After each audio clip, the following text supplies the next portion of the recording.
The senator from Kentucky. There comes a time in the history of nations when fear and complacency allow power to accumulate and liberty and privacy to suffer.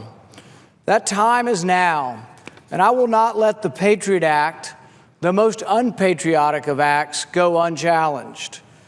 At the very least, we should debate. We should debate whether or not we are going to relinquish our rights or whether or not we are going to have a full and able debate over whether or not we can live within the Constitution or whether or not we have to go around the Constitution. The bulk collection of all Americans' phone records all of the time is a direct violation of the Fourth Amendment. The Second Appeals Court has ruled it illegal. The president began this program by executive order. He should immediately end it through executive order. For over a year now, he has said the program is illegal, and yet he does nothing. He says, well, Congress can get rid of the Patriot Act. Congress can get rid of the bulk collection, and yet he has the power to do it at his fingertips. He began this illegal program. The court has informed him that the program is illegal. He has every power to stop it, and yet the president does nothing. Justice Brandeis wrote that the right to be left alone is the most cherished of rights, most prized among civilized men. The Fourth Amendment incorporates this right to privacy. The Fourth Amendment incorporates this right to be left alone. When we think about the bulk collection of records, you might ask, well, maybe I'm willing to give up my freedom for security. Maybe if I just give up a little freedom, I'll be more safe. Well, most of the information that comes on whether you're safe or not comes from people who have secret information that you're not allowed to look at. So you have to trust the people. You have to trust those in our intelligence community that they're being honest with you. That when they tell you how important these programs are and that you must give up your freedoms, you must give up part of the Fourth Amendment, when they tell you this, you have to trust them. The problem is that we're having a great deal of difficulty trusting these people. When James Clapper, the head of the intelligence agency, the director of national intelligence, was asked point blank, are you collecting the phone records of Americans in bulk? He said no. It turns out that that was dishonest. And yet President Obama still has him in place. So when they say, oh, how important these programs are and how they're keeping us safe from terrorists, we're having to trust someone who lied to a congressional committee. It's a felony to lie to a congressional committee, and nothing has been done about this. So about a year ago, we began having this debate because a whistleblower came forward and said, here is a warrant for all of the phone records from Verizon. And you say, well, maybe they had evidence that people at Verizon were doing something wrong. There's no evidence. They want everyone's phone records. I don't have a problem with going after terrorists and getting their records, but you should call a judge. You should say the name of the terrorist and you get their records as much as you want. If I'm the judge and they ask me for the Tsarnaev boys' records, the Boston bomber, the Russians had investigated him. He'd gone back to Chechnya, and yet nobody even asked for a warrant to look at his stuff. We didn't even know he went back to Chechnya, and then we had the disaster of the Boston Marathon. I would make the argument that we spend so much time getting the haystack bigger and bigger and bigger that we can't find the needle because the haystack's too darn big. And we keep making it bigger and bigger, and we're taking resources away from the human analyst who should be looking and seeing when Tsarnaev travels outside of our country. We recently had another terrorist travel from Phoenix to Texas. We had arrested him previously. My guess is there was sufficient cause, probable cause, for a real warrant to look at his activities, and we should. But I don't think we're any safer looking at every American's records. In fact, when this came up, the government said, well, we've captured 52 terrorists because of this. But then when the president's own privacy commission looked at all 52 of them, there was a debate about maybe whether one had been aided, but not found by these records and would have been found by other records. We have to decide as a country whether we value our Bill of Rights, whether we value our privacy, or whether we're willing to give that up to feel safer. Because I'm not even sure you really can argue that we are safer, but people will argue that they feel safer. But think about it. Is the standard to be, if you have nothing to hide, you have nothing to fear, but that everything should be exposed to the government, that all of your records can be collected? Now, some will say these are just boring old business records. Why would you care if they could find out who you called and how long you spoke on the phone? Well, 2 Stanford students did a study of this. They got an app, and they put the app on the phone voluntarily for 500 people. And these people then made phone calls, and all they looked at was how long they spoke, metadata, and who they spoke to, the phone number they were connected to. And what they found is that without any other information, 85% of the time they could tell what their religion was. More than 70% of the time, they could tell who their doctor was. They could tell what medications they took. They could tell what diseases they had. The government shouldn't have the ability to get that information unless they have suspicion, unless they have probable cause that you've committed a crime. The appeals court, when they looked at this, was flabbergasted that the government would make the argument that this was somehow relevant to an investigation, because that's what the standard is. Under the Constitution, the standard is probable cause, which means there's some evidence or suspicion that you've done something illegal. But the standard now is relevance, which means, is it relevant to an investigation? But the court said even that looser standard of relevance, they said it completely destroys any meaning of any words if we're going to say every American's phone record in the whole country is somehow relevant to an investigation.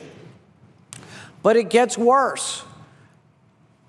They don't even have to prove it. The government says to the court that they think it's relevant. But there is no challenge, there is no debate, it's just taken at face value.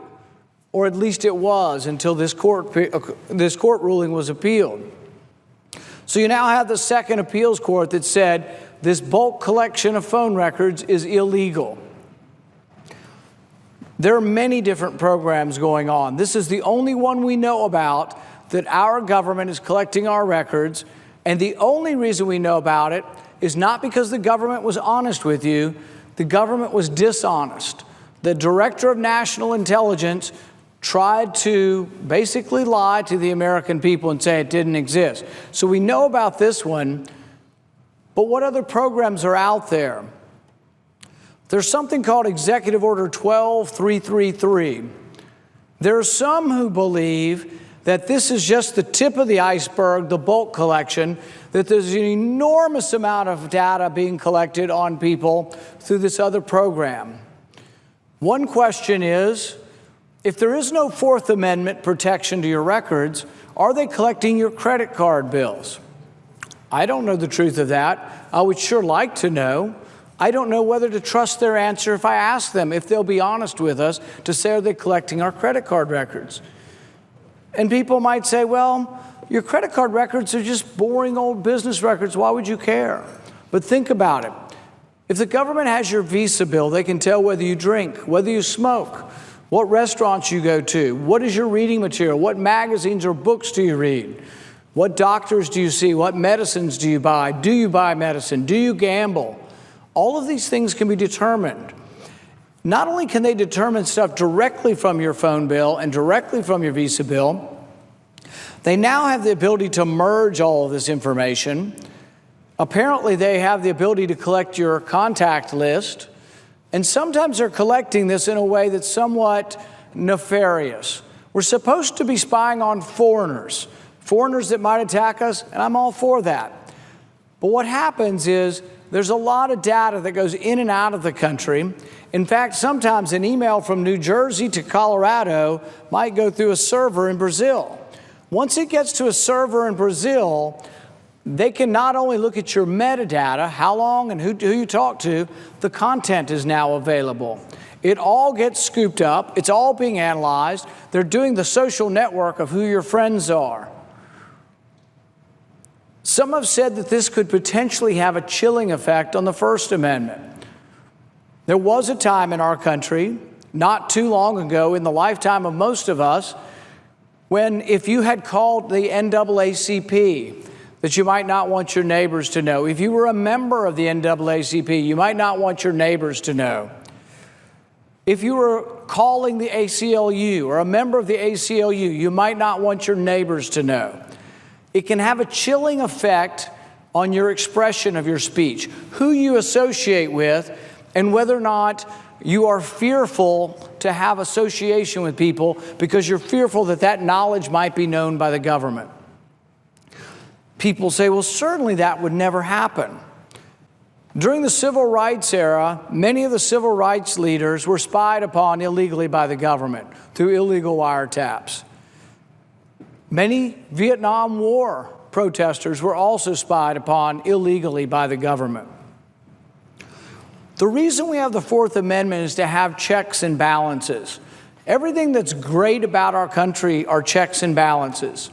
So when let's say you have a rapist or a murderer in Washington, D.C. today, and let's say it's 3 in the morning and the police come to the house and they think the rapist or murderer is inside. They don't just break the door down. If there's no commotion or no noise or no imminent danger, they stand outside and they get on their cell phone and they call the judge. And almost always the judge grants a warrant and then the police go in. But why do you want that to happen? Sometimes people will come up to me and they say, I'm a policeman, or I work for the FBI. Many of my friends are policemen in the FBI, and they say, don't you trust us? It isn't about the individual. Laws aren't about whether we trust one person or your brother's a policeman and your brother would never do any wrong. It's not about your brother. It's not about your friend. It's about the potential for there being a rotten apple, someone who would take that power and abuse their power. We have laws, not for most of us, it's for the exception. It's for something out of the ordinary, but it's also to prevent systemic bias from entering into the situation. So, for example, there was a time in the South when it might have been that a white person from the government might have decided they were going into the home of a black person just because of racial bias. You get rid of bias by having checks and balances, by always saying you have to ask somebody else for permission. When we were leading up to the war for our independence, in about 1761, I believe, James Otis was arguing before the courts, and he was arguing against something called writs of assistance. Writs of assistance were a type of warrant, but they were a generalized warrant. No one's name was on there. They just said, you're welcome to search anybody's house to make sure they're paying for the stamp tax. You wonder why the colonists hated the stamp tax? It wasn't just the tax. It was the fact that the government could break the door down, come in, and rifle through their papers. Writs of assistance were something called a general warrant. This same battle had gone on in common law in England and developed as one of our precious rights that we actually kept from the English tradition. John Adams wrote about James Otis fighting against these general warrants, and he said that it was the spark that led to the American Revolution. This is how important this is. The Fourth Amendment was a big, big deal to our founders. The right to privacy, as Justice Brandeis said, the most cherished of rights, is a big, big deal. We shouldn't be so fearful that we're willing to relinquish our rights without a spirited debate. The debate over the Patriot Act, which enshrines all of this and got this started, goes on about every 3 years or so. It has a sunset provision. It is set to expire in the next few days.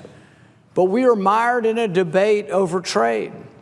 There's another debate over the highway bill, and the word is we won't get any time to actually debate whether or not we're going to abridge the Fourth Amendment, whether or not we're going to accept something that one of the highest courts in our land has said is illegal. Are we going to accept that without any debate? I, for one, say that there needs to be a thorough debate, a thorough and complete debate about whether or not we should allow our government to collect all of our phone records all of the time. In England, about the time of James Otis, there was another man by the name of John Wilkes. And I learned about this story in reading my colleague, Senator Lee's book recently. John Wilkes was a rabble-rouser. He was a dissenter. Some called him a libertine. I don't know about his morals, but I know he wasn't afraid of the king. And the king was becoming more and more powerful at that time. It was one of the complaints that we had as well. And so John Wilkes began his own newspaper, and it was called the North Briton, and he labeled the numbers. And the one at this time became the North Briton number 45. It became so famous throughout England that it was also part of our idiom, part of our language in the United States. Everybody knew what 45 was if you mentioned it.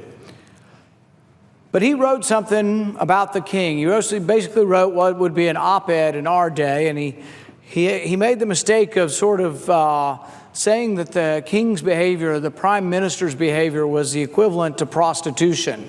This did not make the king very happy. And so the king wrote out a warrant for the arrest of anybody that had to do with the writing of this North Briton number 45. But the warrant didn't have anybody's name on it. It was a generalized warrant. He said, arrest anybody. So they broke down John Wilkes's door. They rifled through and ruined the contents of his house, arrested him, put him in irons, and took him to the Tower of London. They did the same to 49 other people.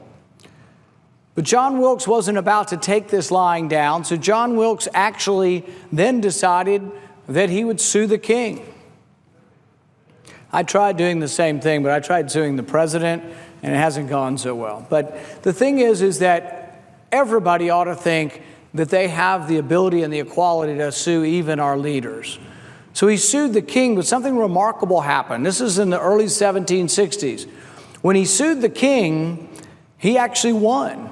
I think the award was like £1,000, which would be a significant sum of money for us in today's terms. But it was a big victory. It was part of the discussion going on simultaneously over here with James Otis.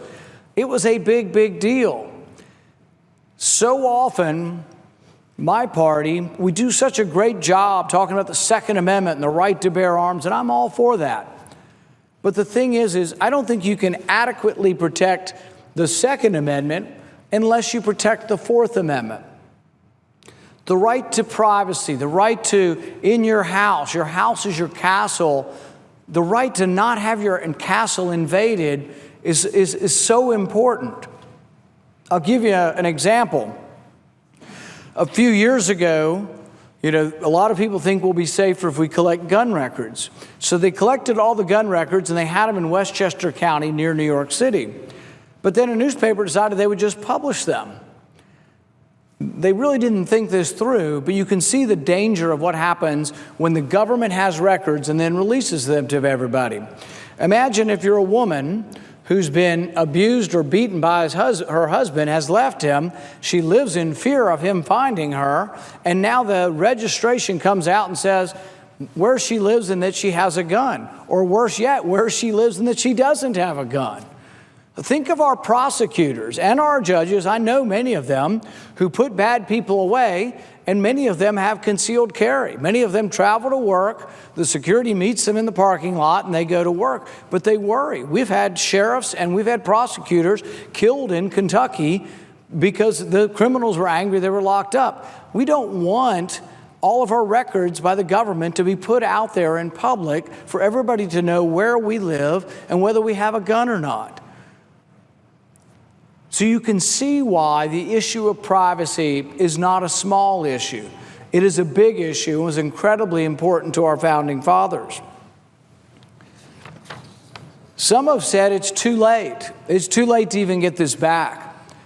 There have been articles written in the last few weeks that say whether the Patriot Act expires or not, the government will just keep on doing what they're doing. In fact, there's a provision in the Patriot Act that says any investigation already begun before the deadline can go on in perpetuity. The other thing is that there are people now writing.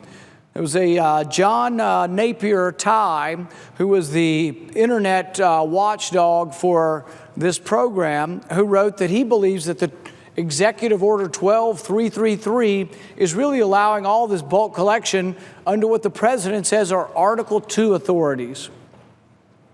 Now, Article 2 gives the president of the executive branch different powers, but these aren't unlimited powers. Some think they are. Some say the president has the absolute power when it comes to war. Well, actually, Article 2 comes after Article 1, and in Article 1, Section 8, the president was told that he doesn't get to initiate war. The most basic of powers with regard to war were not actually given to the president. They were given to Congress. What is sad about this, what's going on now, is that Congress hasn't shown, I think, sufficient interest in what the executive branch does on a host of things, whether it be regulation, whether it be the enormous bureaucracy, but really so much power has shifted and gone from Congress and wound up in the executive. It's the same way with intelligence. We have intelligence committees, but the question is, are they asking sufficient questions? Now, there are some. Senator Wyden has been a leader in this, and he and I have worked together, but he's really been the leader because he's been on the Intelligence Committee, and he has more information, really, than the rest of us do. But he's at times been hamstrung because once you know information, if it's told to you in a classified setting, you're not allowed to talk about it. So sometimes it actually makes sense, if you want to speak out, not to actually learn through the official channels, but to read on the internet, because if you learn about it through official channels, you can't say anything about it, even if the government is lying about it. We're talking about an enormous amount of information. We're talking about all of your phone records all of the time. Now, recently, there was some complaint by people in the newspaper, and they said, well, the government's really only getting a third of your records. They're not getting enough of your records. Some want them to get more of your records. The objective evidence shows, though, that we really have never gotten anyone independently. We've not found any terrorist independently of this. But still, some people are so fearful, they're like, how could we get terrorists? We'll be overrun with terrorists, and ISIS will be in every drugstore and in every house in America if we don't get rid of the Constitution, if we don't let the Fourth Amendment lapse, if we don't just let everybody pass out warrants. That's what we do under the Patriot Act. The Patriot Act allows the police to write their own warrants. This was one of the fundamental separations that we did with the Fourth Amendment. This was probably the most important thing we did, was to separate police power from the judiciary, to have a check and a balance so you would never get systemic bias, so you would never get political or religious or racial bias in your judicial system. We separated these powers. But we now let the police write their own warrants. It's a special form of police. It's the FBI, but they are domestic police. The FBI is allowed to write their own warrants. These are called national security letters, and they don't have to be signed by a judge. There is no probable cause. If they come into your house, there is no ability for you to complain. In fact, sometimes they're now coming into our houses without us knowing about it. This is called a sneak and peek warrant. And like everything else, the government says we'll be overrun with terrorists if we don't let the government quietly sneak into your house when you're not gone, when you are gone, and put listening devices, search through your papers, and read all of your stuff while you're gone. You don't have to have probable cause necessarily for these. It's a lower standard. But we're letting the FBI write this without a judge reviewing it. I have a good friend who's an FBI agent. I play golf with him. He's like, don't you trust me? And I do. I do trust him. But I don't trust everybody. Madison said, that if government were comprised of angels, we wouldn't need restrictions, we wouldn't need laws. Patrick Henry said that the Constitution's about restraining the power of government. It isn't about the vast majority of good people who work in government. It's about preventing the bad apple. It's about preventing the one bad person that might get into government and decide to abuse the rights of individuals. Some say, well, the NSA has never abused anyone's rights. That may or may not be true. They're giving us the information. We don't get to independently look at the information. They're telling us. It's the same group that says they weren't doing any bulk collection of data at all.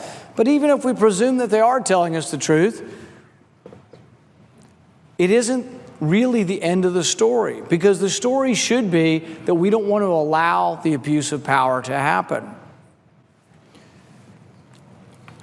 As the debate unfolded the first time for the Patriot Act, something occurred that happens frequently around here. There's not enough time. Hurry up, there's not enough time. It's kind of like the debate right now. The Patriot Act, I'm not sure, unless we insert ourselves at this moment, that we'll have any debate over it. It's been set to expire for 3 years. We've known it was coming. And the question is, do we not have enough time because we just don't care enough? We're going to relinquish our rights or constrict our rights through the Bill of Rights, even though we know it's coming up, that we have to do something else that occupies all of our time? Senator Wyden and I have a series of amendments. Our amendments would try to reform some of this. Our amendments would say that NSLs, national security letters, can't be just signed by the police, that they would have to go to a judge. And people argue, well, how would we catch terrorists? The same way we catch other people who are dangerous, murderers and rapists, and anybody in our society. In fact, when you look at the warrant process for criminal warrants, warrants are almost never turned down. But just that simple check and balance of having the police call a judge is one of the fundamental aspects of our jurisprudence. And we gave it up so quickly. We gave it up so quickly on the heels of 9/11 in the fear. But the thing is when the Patriot Act came forward, most people didn't even read it. There was a committee bill and this and that, and there was a last-minute substitution. It was given hours, and it was simply passed in a spate of fear. As we look at what happened at that time, I think we now have the ability to look backwards and say, is there another way? When we start with the doctrine that a man's house or a woman's house is their castle, it was a very old notion, maybe even dating back to the times of Magna Carta. Our castle now and our papers are a little bit different now. And the Supreme Court hasn't quite caught up to where we are technologically. They're getting there. But this really needs to be debated and discussed at the Supreme Court level. Because the thing is we don't keep our papers in our house anymore. In fact, we've gone to such a paperless society that 90% of your paper, or if you're under 30 years old, 100% of your paper is held somewhere else. But the question we have to ask is, do you retain a privacy interest in your records? When the phone company holds your records, do they have an obligation to keep them private? Do you retain a privacy interest? If the government wants the records from the phone company, should they be allowed to write the name Verizon and get all of the records for Verizon? I frankly think that if John Smith has his phone service with Verizon and he's a terrorist, the warrant should say John Smith and go to Verizon, but it's an individualized warrant. I don't think we should have generalized warrants. There are some who want to replace now the bulk collection of records with a different system, where the government doesn't hold the records, but the phone company holds the records. I'm also concerned about this. For one big reason, the recent court case has said now that the Patriot Act does not justify the collection of records, that it's actually illegal under that. I'm concerned that since the court is now saying that Section 215 doesn't allow bulk collection, that in trying to reform this, what's called the USA Freedom Act, but by trying to reform this, we actually will be granting new power to Section 215 that the court says is not there. The court is saying that it stands logic on its head to say that relevance means nothing, that everybody's record in the whole country could be relevant. We've even changed over time the investigations, whether or not there's a full-blown investigation, the beginning of an investigation. Who gets to decide or define what an investigation is? The bottom line is, though, as we look at this and as we move forward, we have to decide whether our fear is going to get the better of us. Once upon a time, we had a standard in our country that was innocent until proven guilty. We've given up on so much.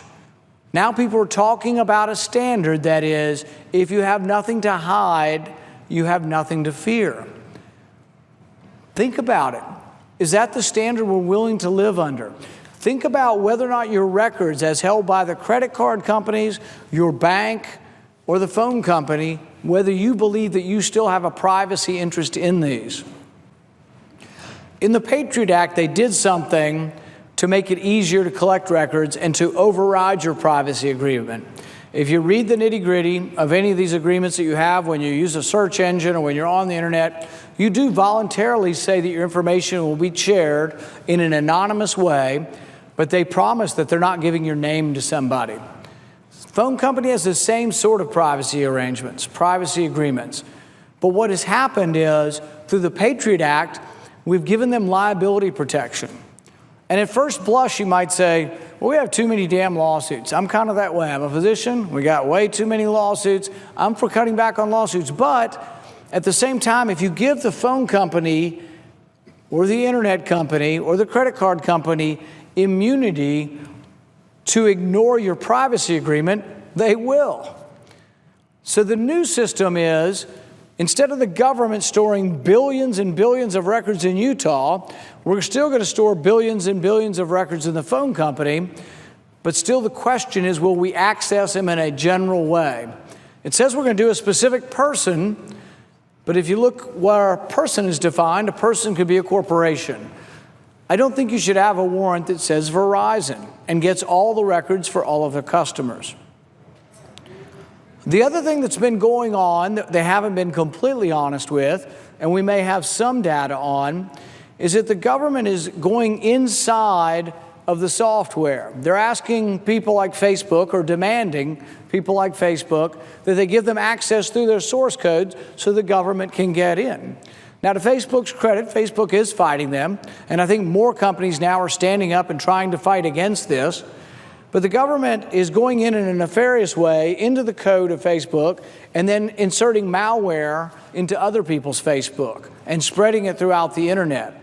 The government also is looking at communication between two nodes. So let's say you communicate with Google and it's encrypted, but then when Google has a data center that talks to another data center, there's a place in which it's non-encrypted, and the government's just simply hooking up to the cable and siphoning off records.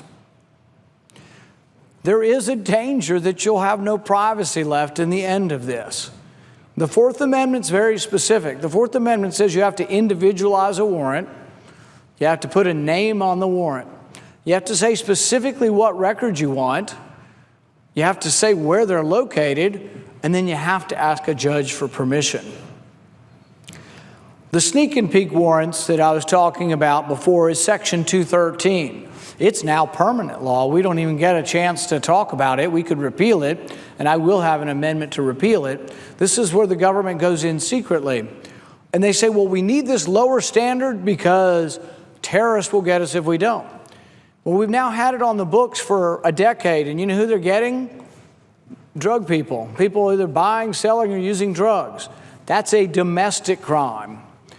Which also leads me to something else about the Patriot Act that really bothers me, is that when we first started talking about the standards, going from probable cause, which is what the Constitution has, to articulable suspicion down to relevance, we said, well, we're going to lower standards because we're going after foreigners. They're not Americans and they're not here. We're going to lower the standard. And really, there can be some debate in favor of that.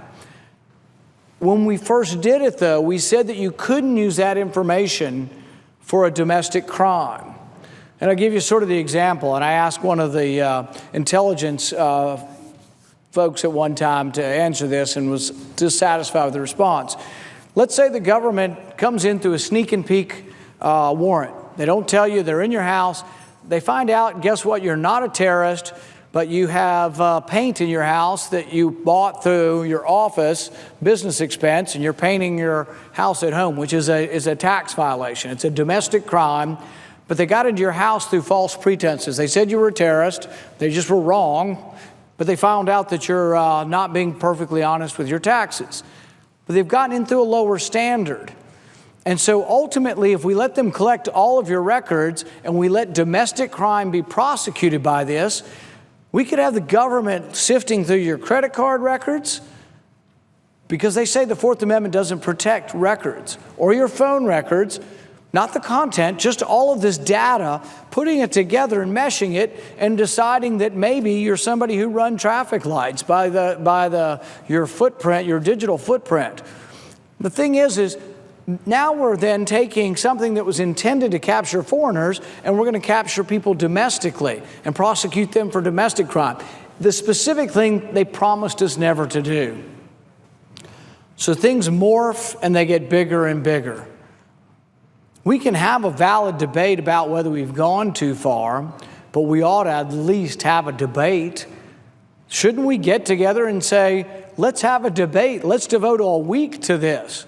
I've been asking for a while to have a full day and have 5 or 6 amendments that Senator Wyden and I could put forward and have a full-fledged debate over whether or not the bulk collection of our records is something we should continue to do. Now, I think if you look at this and you say, where are the American people on this? Well, there's been poll after poll. Well over half of the people, maybe well over 60% of the people, think the government's gone too far. But if you want an example of why the Senate or Congress doesn't represent the people very well, or why we're maybe a decade behind, I'll bet you it's 20% of the people here would vote to stop this, to truly just stop it, at the most. Whereas it's 60, 70% of the public would stop these things. You're not well represented.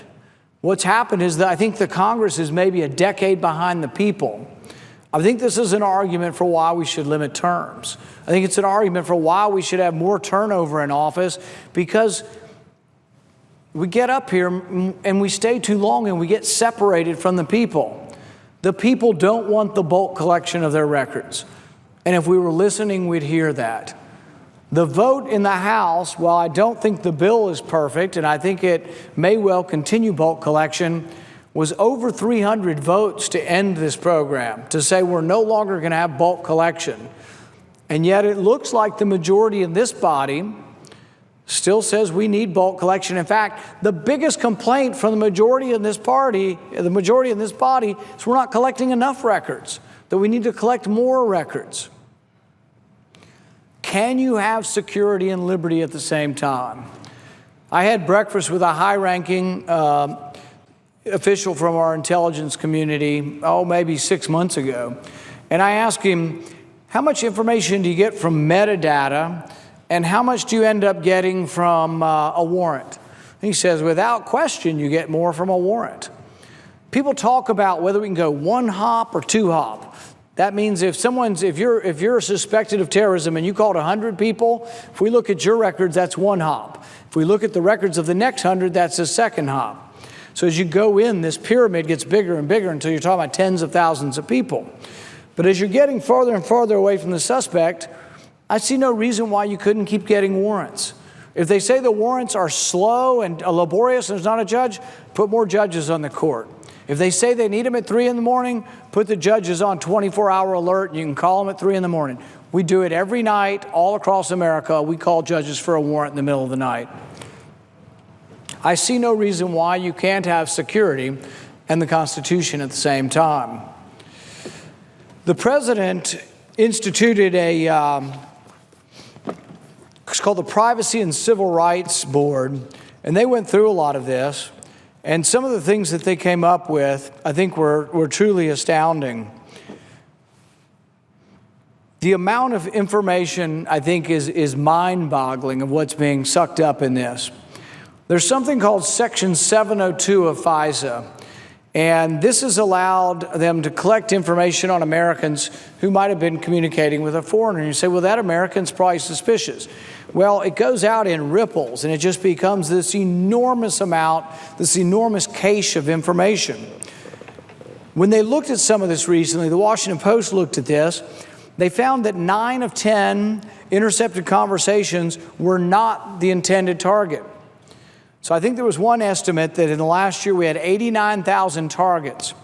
But if you multiply that and say that's only 1/10 of what we actually take, you're now looking at 900,000 records of people who had nothing to do with terrorism. Didn't even really talk to the person. They incidentally talked to a person who talked to the person.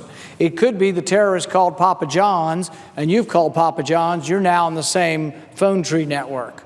So it can ripple out in ways. That information shouldn't be collected, it shouldn't be put in a database, and it shouldn't be stored. Because ultimately we're collecting so much information that it's all of your information. One thing that should concern us about simply going from a system where the government collects all these records and stores them in Utah to one where the phone companies are going to do it is actually some people in the NSA are acquiescing in this and saying, not so bad. That concerns me if the NSA is saying not so bad. It concerns me that we're still going to have bulk collection. The debate we really need to have is whether or not your records, if someone else is holding them, if you still have any privacy, any kind of privacy interest in your records. I personally think that your phone records are still partially yours in a way, or that you have a privacy interest in them. This is going to become very important because your records, ultimately, there probably won't even be any records in your house. They're going to be on your phone. And then your phone records are connected to the company. Who owns them? Do you have a right to privacy in those